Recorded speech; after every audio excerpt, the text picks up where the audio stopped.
It wasn't supposed to be anything more than a stopover. Just one night in a cheap motel before continuing my road trip across the country. I had been on the road for days, driving aimlessly, trying to clear my mind after a difficult breakup. The plan was simple: drive, think, and eventually get to a place where I could sort out my life. No distractions, no commitments, just the open road. But when I pulled into the small, run-down motel on the outskirts of a town I couldn't even pronounce, I should have known something was off. The neon sign flickered weakly above the office, casting an eerie glow across the empty parking lot. The motel was old, the kind you find on the side of a forgotten highway, yellow in wallpaper, a flickering fluorescent light above the front desk, and the smell of stale air in the lobby. It was exactly what I was looking for, though: cheap, anonymous, and quiet. The receptionist, an older man with thick glasses, barely looked up as I walked in. He was hunched over a newspaper, the kind of person who had long since stopped caring about anything outside their small, lonely world. "One night, right?" he asked flatly, without even glancing up from his paper. I nodded, not bothering to correct him. I had no plans to stay longer than necessary. He handed me a key, an old brass one that felt heavy in my palm, like something out of a time long past. Room 17. I thanked him and made my way to the room, passing by a few other doors as I went. The sound of the crickets outside was the only thing that accompanied me, and the air smelled faintly of wet earth. When I reached the door, I unlocked it with the key, feeling a slight unease settle in my stomach. But it wasn't enough to stop me from entering. Inside, the room was exactly what I had expected: bare bones. A single bed with a thin, sagging mattress, a dresser, a TV that looked like it had been there since the 80s, and a bathroom so small I could barely turn around in it. But none of that bothered me. It was just a place to crash, nothing more. I set my suitcase down, tossed the key on the nightstand, and walked over to the window to pull the curtains closed. That's when I saw it. Tucked into the corner of the windowsill was a small, crumpled piece of paper. It was odd. I hadn't noticed anyone leave it there. I reached down, picked it up, and unfolded it carefully. The note was handwritten in messy, hurried scrawl, the ink smeared in places as if the writer had been trembling. The words were short and to the point. "Don't stay here. It watches you. They can hear you. Leave now." I froze. My heart rate picked up immediately, and a cold chill ran down my spine. Who had left this note? Why would anyone warn me? It had to be a prank. Some joke from a previous guest, maybe. But the feeling that settled in my gut told me it wasn't just some harmless prank. There was something off about it. The urgency in the words. The way the paper felt so out of place in the otherwise sterile room. It all felt wrong. I stood there for a few moments, staring at the note, trying to shake off the feeling of dread that seemed to seep into the room. But it wouldn't go away. I glanced around the room nervously, half expecting to see someone watching me from the shadows. Of course, no one was there, and I laughed to myself, dismissing my paranoia. It was just a bad joke, nothing more. I folded the note and stuffed it into my jacket pocket, then sat on the bed. The silence in the room seemed louder now, more oppressive. I tried to focus on something else, anything else, but my mind kept drifting back to the note. The words echoed in my head. "Don't stay here. It watches you." I shook my head, stood up, and moved to the bathroom. I splashed some cold water on my face, hoping to shake the lingering unease. The reflection in the mirror didn't help.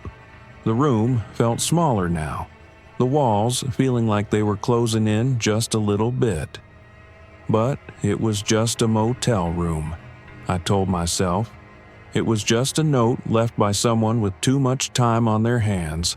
I was overthinking it. I returned to the bed, picked up the remote, and flipped on the TV. The hum of static filled the room, and for a moment I let myself relax. Maybe I was just tired. Maybe the weirdness of the note was just my mind playing tricks on me. But as I sat there trying to watch a movie, I couldn't shake the feeling. The air in the room was heavier now, thick with an oppressive silence that felt unnatural. I glanced at the clock on the wall. It was almost midnight. I hadn't realized how late it had gotten. I turned off the TV, pulled the covers over me, and lay back on the bed. But as I closed my eyes, I heard it. A soft creak, faint at first but unmistakable. A sound from outside the room, as if someone or something was moving down the hallway. The floorboards groaned under the weight of the slow, deliberate steps. I sat up, my heart pounding in my chest. The hairs on the back of my neck stood on end. I waited, listening, but the footsteps stopped as quickly as they had started. There was silence again, absolute silence. I swallowed hard. It was just the house settling, I reasoned. But still, the unease wouldn't leave. The note, the sounds, something wasn't right. I sat up in bed, straining my ears to listen. The silence that followed the footsteps was deafening, but something about it felt wrong. The creak in the hallway, though faint, had been too distinct to ignore. My mind raced, replaying the sounds, trying to rationalize them. Was it just the old wood settling? Could someone else be staying here? Or was it something else altogether? The silence stretched on, and I felt my anxiety mounting with every passing second. I glanced at the clock. 12:15 a.m. The entire motel seemed to be wrapped in an eerie stillness, as if the world outside had been suspended. There were no sounds of cars passing by, no distant hum of streetlights or nighttime activity, just silence. I shook my head, trying to push the thoughts out of my mind. I was just tired. A long drive, an unfamiliar place, and a strange note had made me jumpy. That was all. I reached for my phone to check the time, hoping to ground myself in something more familiar. But as I picked it up, I noticed the notification. There was no signal. I clicked the power button, thinking maybe the phone had somehow disconnected from the network, but the screen remained blank. I tried a few more times, but it was useless. The phone was completely dead, and now my unease deepened. It felt like the world had gone strangely quiet, almost like I was no longer in control of my surroundings. I lay back down, trying to ignore the creeping discomfort. The soft whir of the air conditioning unit was the only sound filling the room, but even that was muted somehow. I glanced at the door, wondering if I had just imagined the footsteps, but something in my gut told me I hadn't. The note, too, the warning it carried, the urgency in its words, was enough to set my nerves on edge. I rolled over, pulled the blankets tighter around my shoulders, and closed my eyes, hoping sleep would come. But the shadows in the corners of the room seemed to grow darker. They stretched across the walls like reaching fingers, and every creak of the building felt like something brushing against the edges of my consciousness. I wanted to dismiss it, to push the fear away, but it was hard to ignore when the silence in the room seemed so heavy. I finally managed to drift off, my mind filled with the flickering images of the note and the strange sounds I'd heard. But even in sleep, I couldn't escape it. I dreamed of walking through the motel's dimly lit halls, each door standing slightly ajar, dark figures lurking just beyond the threshold.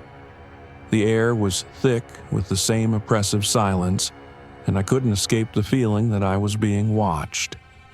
I awoke with a jolt, gasping for air, my heart pounding in my chest.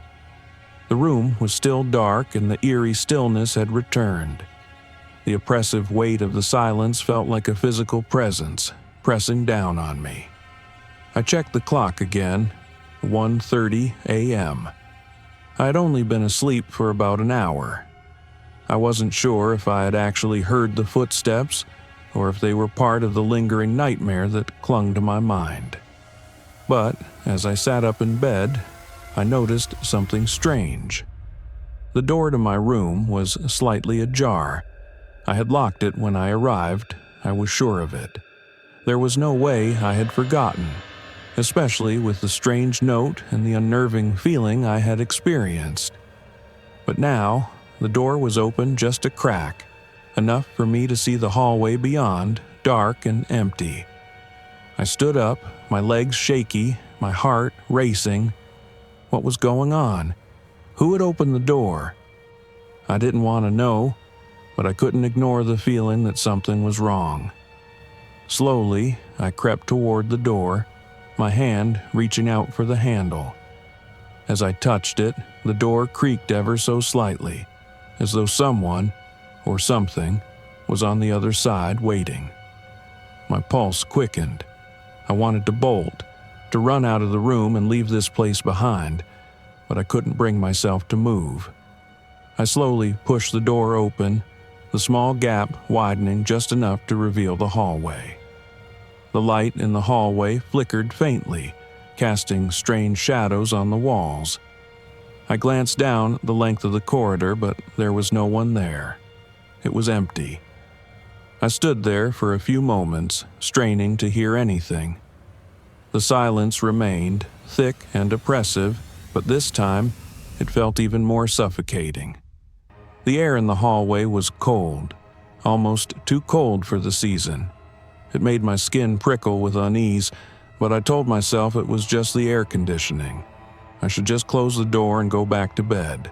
But my eyes were drawn to the end of the hallway, where a faint flickering light seemed to be coming from one of the rooms. Room 12, I noticed, though I hadn't heard anyone arrive. I hesitated, wondering if I should just ignore it, return to my room, and forget about this strange feeling gnawing at my gut.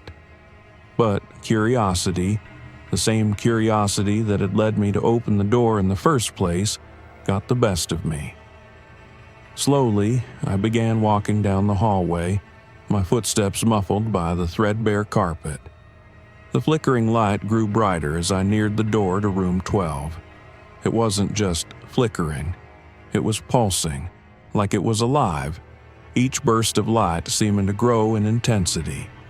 I reached the door, my hand trembling as I reached for the knob. The door was slightly open, as if someone had left it ajar. I hesitated, my stomach sinking. There was no sound coming from inside. Nothing at all. I pushed the door open.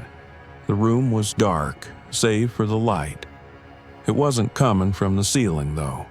It was coming from the corner of the room, a lamp that was barely standing, casting shadows across the walls. And lying on the floor beneath the lamp was something I couldn't explain. It was a piece of paper, the same size as the note I had found earlier, and on it, scrawled in the same messy handwriting, was a single line. "You shouldn't have opened the door." I stood frozen in the doorway, staring at the note lying on the floor in front of me. The words were scrawled hastily, just like the first note, and my stomach churned as I slowly bent down to pick it up. My hands were shaking, the paper crinkling in my grip as I held it up to the light. "You shouldn't have opened the door." The words seemed to echo in my mind, but the more I stared at the note, the more I felt a rising sense of dread that I couldn't shake. It was like the note was a warning, but at the same time, it was a confirmation. Confirmation of the feeling I couldn't quite place when I'd first entered the motel. It was like I had stepped into something much larger, much darker than I could understand, and it wasn't going to let me leave so easily. I turned my gaze back to the rest of the room. The dim light from the flickering lamp cast long shadows on the walls, but it was the silence, the unnatural, heavy silence that made my skin crawl. The shadows seemed to move, stretch, and change as I stood there, unnerved by the stillness. It was as if the room itself had become a reflection of the note, a warning, something waiting. I stepped into the room cautiously, glancing over my shoulder toward the hallway. The sound of my footsteps felt too loud in the otherwise quiet space. My heart was hammering in my chest, and I could feel my throat tighten, as though something was pressing down on me. I reached for the lamp, hoping to shed more light on the room, but the bulb flickered, casting erratic shadows. The room was sparse, just a few worn pieces of furniture, a bed with unmade sheets, a small wooden dresser, and the dimly lit lamp by the door. There was no sign of anyone else, no indication of who had been here or who had left the note. But as I took a few more steps, I froze again. Something was wrong with the mirrors. There was one above the dresser, covered in dust and grime, and I could barely make out my own reflection. But there was something off about it. My reflection seemed distorted, blurry, like it wasn't quite aligned with my movements. I reached out to wipe away the dust, but as I did, I saw something shift in the mirror, a shadow behind me that didn't belong. I whirled around, but the room was empty. Nothing but the flickering lamp and the unsettling silence. But my breath quickened, and I felt a wave of nausea wash over me. I didn't know what I had seen. Maybe it was just the dim light playing tricks on my eyes, but something told me I wasn't alone. I forced myself to focus on the present. I had to figure out what was going on. Who left the note? And why did I feel like the motel itself was watching me? It was just a rundown place, a stop on the side of the road. Or, at least, it had seemed that way when I checked in. Now, everything felt wrong. The very air in the room felt charged, like static, as if something was building up. I walked to the window, hoping for some fresh air, but the view only confirmed my discomfort. The parking lot outside was empty, and the streetlights in the distance flickered weakly. The world outside seemed as lifeless as the room I was standing in. There was no movement, no sign of life, just the constant hum of the failing lamp.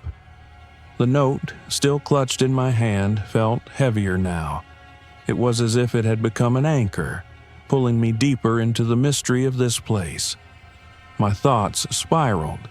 I needed to know more, but a part of me, some instinct buried deep inside, was warning me to leave, to get out before I found something I couldn't escape from. But the part of me that wanted answers, wanted to know the truth, kept pushing me forward. I had to know what had happened in this place. I had to know what I had uncovered. I turned back to the dresser. There was nothing of interest, just a few items left behind by previous guests. I opened the drawer anyway, searching through it.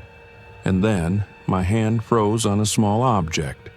It was a key, a brass key, identical to the one I'd been given when I checked in. But this key was different. It was old, worn, like it had been used many times before. A cold shiver ran down my spine. Why was there another key? And why did I feel like it had been waiting for me? I picked up the key cautiously, turning it over in my hand. It didn't have any labels, no indication of what it might unlock, but the moment I held it, I felt a strange compulsion to find what it opened. I felt like it was the key to something bigger, something more sinister. The darkness in the room seemed to grow, pressing in on me, urging me to go deeper. The sound of footsteps outside the room broke my thoughts, and I stiffened, my hand still clutching the key. The footsteps were slow, deliberate, like someone was walking just outside the door. They didn't sound like hotel staff or another guest. They were too rhythmic, too purposeful. I moved quietly to the door, pressing my ear against it. The footsteps stopped just outside. I felt my pulse race, a deep sense of unease creeping through me. Who was out there, and what did they want? I reached for the door handle, but before I could turn it, a soft voice echoed through the thin walls. "I warned you." It was a whisper, barely audible, but it was unmistakable. The voice wasn't coming from the hallway. It was coming from inside the room. The thought sent a chill through me as I turned back toward the mirror, my eyes wide, searching for any sign of movement. But there was nothing, except for the key in my hand, still cold and pulsing with an unseen energy. The voice had come from nowhere. The whisper, faint and eerie, sent a chill down my spine, and I felt the room grow colder around me. My heart pounded in my chest as I stood frozen, key still clutched tightly in my hand. I glanced at the door, my mind racing. Who had spoken? Was I imagining it? Or was something, or someone, waiting just outside? I took a step back from the door, my legs trembling. I didn't know what to do. The strange feeling of being watched intensified, and I could feel my breath catching in my throat. I wasn't sure if I should investigate or if I should run. But then I looked down at the brass key in my hand again, and something deep inside me told me that this was the key to whatever was happening here. I had to follow the trail. I had to know what was going on. I moved toward the window, the oppressive silence making my footsteps sound too loud in the small room. I needed to make a decision. The key had to open something. But what? And why had it been left behind for me to find? Was it part of the game? Part of whatever twisted forces had brought me to this motel? I looked back at the bed. It was still the same room I had checked into, but it now felt wrong, warped in a way I couldn't explain. The walls felt closer somehow, and the shadows seemed deeper. I shook my head and turned back to the door. I couldn't leave without answers. My hand reached for the door handle, and the sensation of being watched flared once more. It wasn't just the key anymore. It was as if the entire room had eyes, as if the walls themselves were watching my every move. I held my breath and twisted the handle, opening the door slowly, just a crack. I pressed my ear against the opening, listening for any sounds. Silence, just the soft hum of the motel's air conditioning. I stepped out into the hallway, cautiously closing the door behind me. The dim fluorescent light buzzed above me, casting faint shadows on the walls.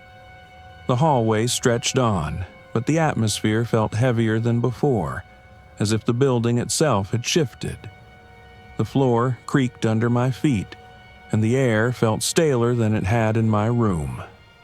I hesitated, glancing at the numbered doors, but the weight of the key in my pocket felt heavier now. It was calling to me, urging me to find its lock. My mind was spinning with 1,000 questions, but one thing was clear. The motel, the note, and now this key were all connected. Something darker had been buried here, and I was about to uncover it. I looked down the hallway. The end was obscured by shadow, the light flickering above me. The feeling of being drawn forward, like I was following some unseen path, gripped me harder now. The door at the far end of the hallway, room 9, stood out to me. It was further down than I had remembered, and for some reason it felt like it was pulling me in. I didn't know why, but I moved toward it. Each step felt like I was sinking deeper into something. The key in my pocket throbbed faintly with energy, and the closer I got to room 9, the stronger the pull. The shadows seemed to gather around me and my mind raced. What was I about to discover? What had been waiting all this time? I stood in front of the door, my hand hovering over the knob, uncertainty and fear coursing through me. But then, the key, I had to use it. The room felt like it was watching me too. I couldn't turn back. I reached into my pocket and pulled out the key. It fit. Of course, it fit. The key slid into the lock with an eerie smoothness, as if it had been waiting for me to turn it. The click of the lock sounded too loud in the silence, and the door creaked open slowly, revealing the darkness within. The room was small, no different than my own, but there was something unmistakable about it, something that made the hairs on the back of my neck stand on end. The air in the room felt thick, almost dense, and the walls were lined with old, yellowed wallpaper. There was no bed, no dresser, just a small wooden table in the center of the room, and on it, a single, unmarked envelope. I stepped inside cautiously, my heart racing.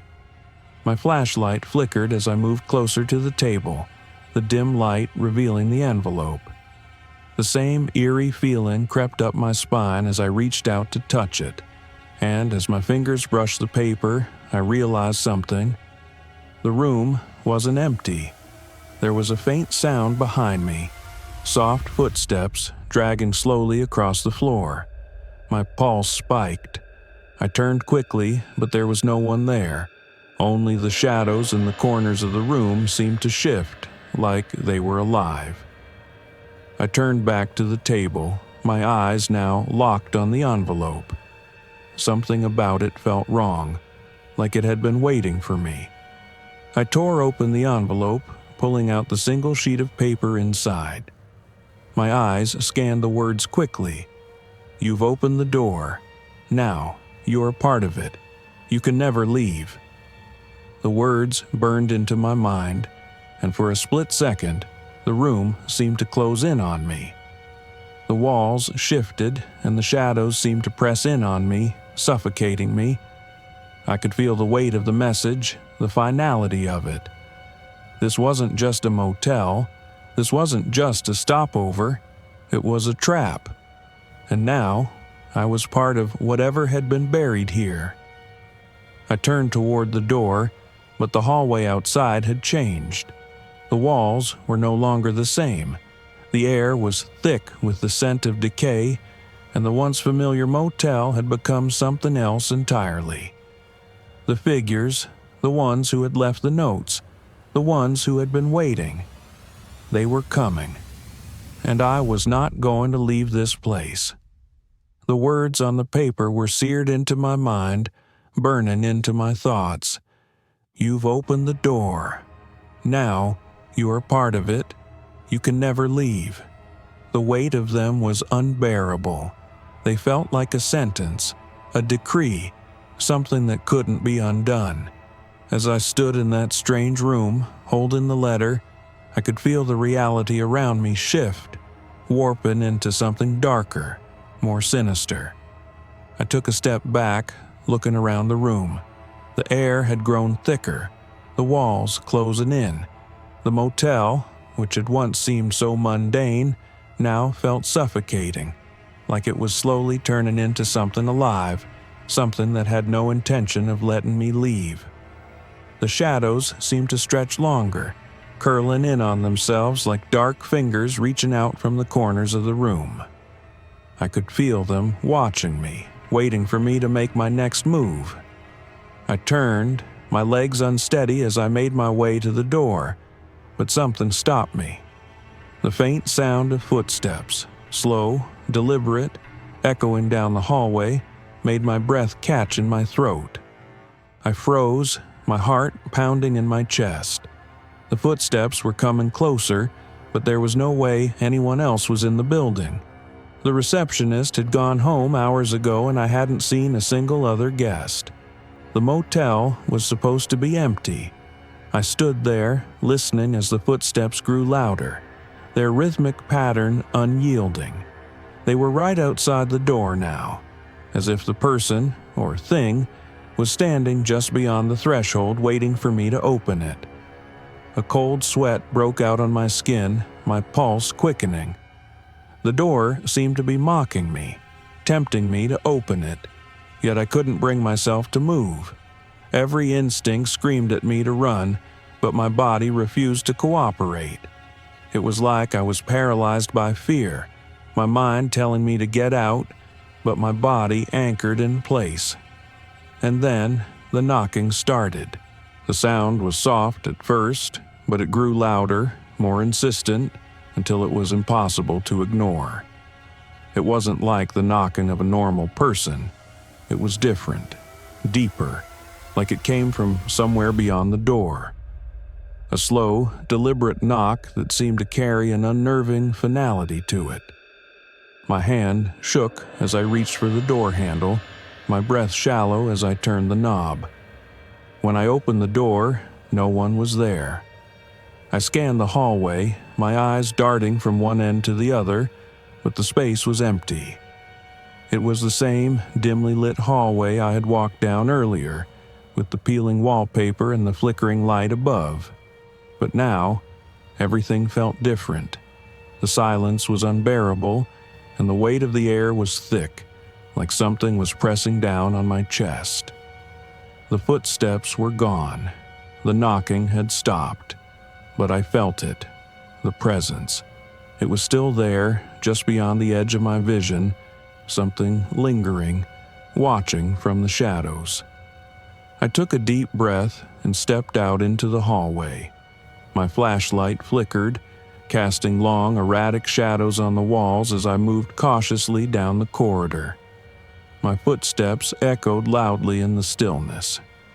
The air around me felt dense, heavy, as though the hallway was alive with an unseen force.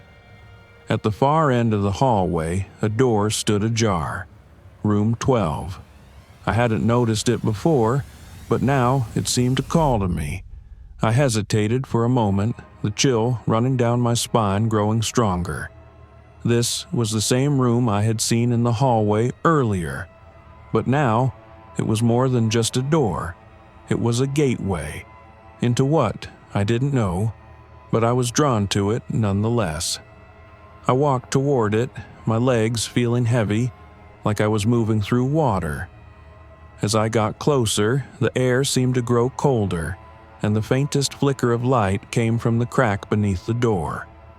I reached for the knob, my hand trembling, and pushed the door open. The room inside was dark, almost pitch black, but the soft light that flickered from the far corner of the room illuminated something strange. A chair, old and worn, sitting in the middle of the room. And there, sitting in the chair, was a figure. At first, I thought it was just a shadow, some trick of the light, but as my eyes adjusted, I saw it clearly. A man, dressed in an old dark suit, with a face that was pale and featureless, almost as if it had been carved from stone. His hands rested in his lap, his head tilted slightly to the side as if waiting for something or someone.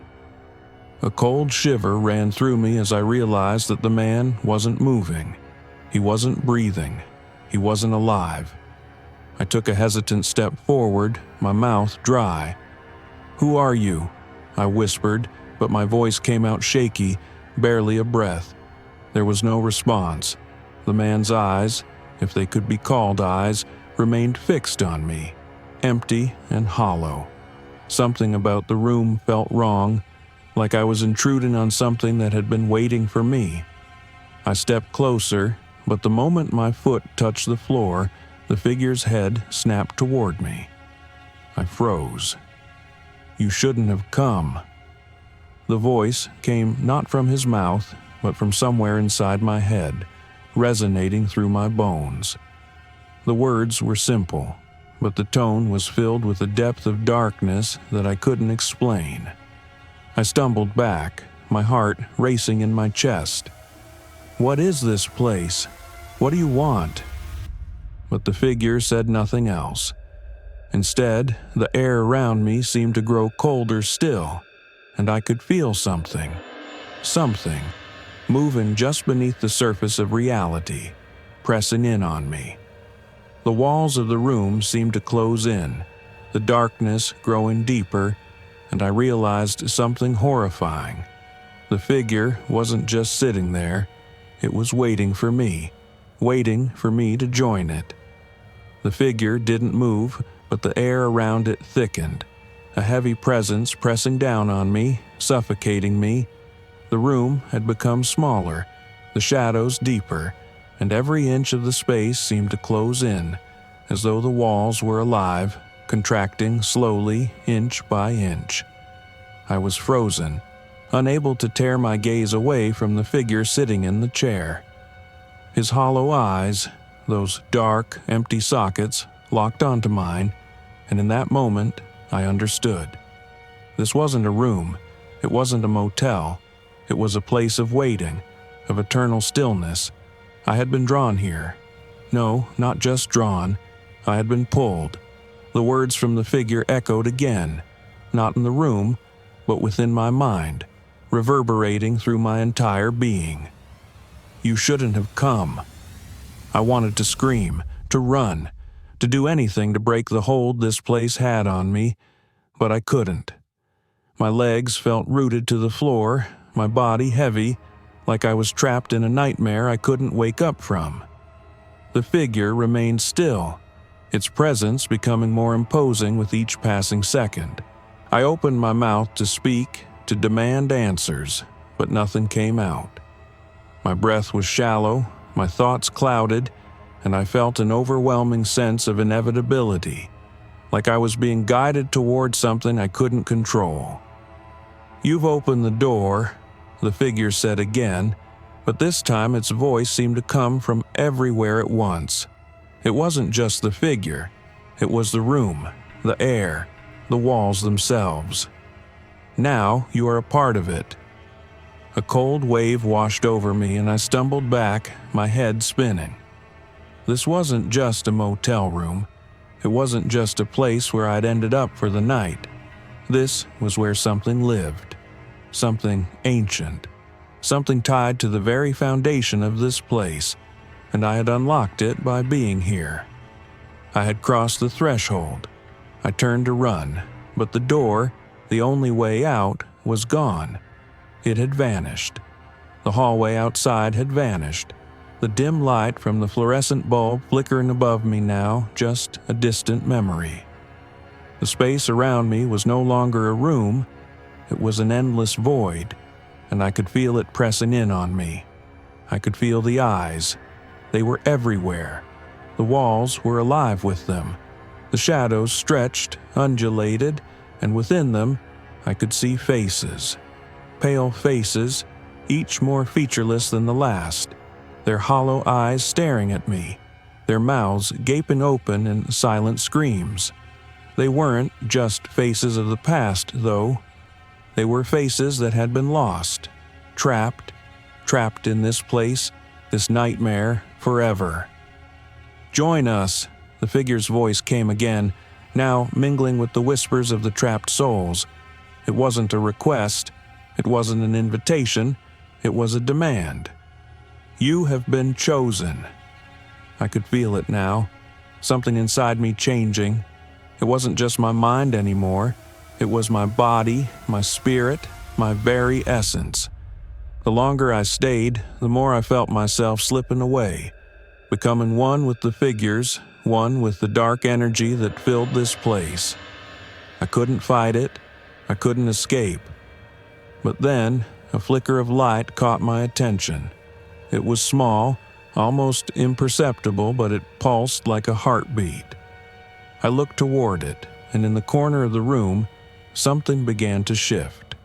A door. The door was back. It appeared slowly, the edges of it materializing out of the shadows like it had always been there, waiting for me to notice. It was old, worn, its surface cracked and weathered. It didn't look like it belonged to the motel. It looked like it belonged to another world entirely. But it was real. It was tangible. The only escape. I took a step toward it, my body moving on instinct, my legs trembling beneath me. But as I reached for the doorknob, the figure in the chair stood up. No. The word was soft but filled with finality.